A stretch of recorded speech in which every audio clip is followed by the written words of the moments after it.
দেখাবো চিংড়ির বাস্কেট। সেই জন্য আগে সব সবজিগুলো সেদ্ধ করে দিই। সবজি সেদ্ধ হয়ে গেছে। গাজর, বিনস, কাঁচা লঙ্কা ছোটো করে কেটে নিয়েছি, ছোটো করে টমেটো কেটে নিয়েছি।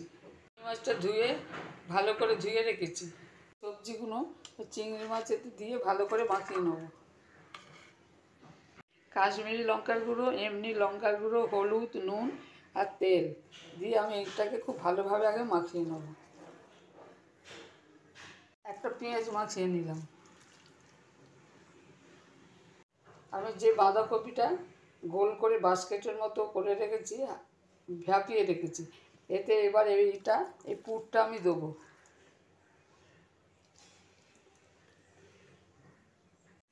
এবার ওভেনে একটা ডেচকি দিয়ে একটা ঝাঁঝরি বসিয়েছি। আমি যে বাস্কেটটা করেছিলাম এইটাকে এবার আমি এই ঝাঁঝরির ওপরে তুলে দিলাম,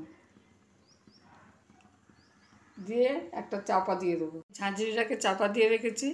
এবার এটাকে আমি 20 মিনিট সেদ্ধ করে নেব। আমার ভাপানো হয়ে গেছে।